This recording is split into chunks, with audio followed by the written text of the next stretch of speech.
इस समय मैं बैठ करके तुमको कर्म, अकर्म और विकर्म की गति समझाता हूँ।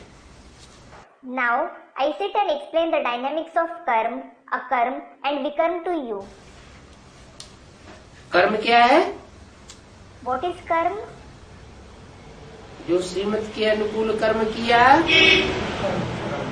बाप की याद में किया, वो कर्म है। The deed that is done according to the Srimad in the remembrance of the Father is a karma. और अकर्म क्या है? And what is akarma? बाप की ही याद में अकर्म हो जाते हैं। Akarma is also performed in the remembrance of the Father. और विकर्म वो होते हैं जो श्रीमत के अनुकूल भी नहीं होते और बाप की याद में भी नहीं होते।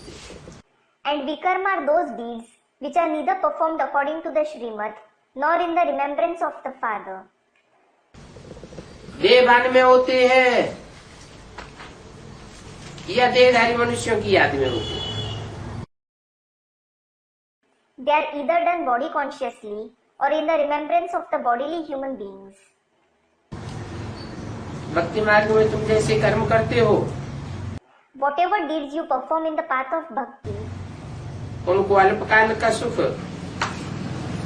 मिलता ही रहता है। you keep receiving limited pleasures in its return. इन बातों को दुनिया में कोई नहीं जानते। बाप ही आकर कर्मों की गति समझाते हैं। No one in the world knows these concepts.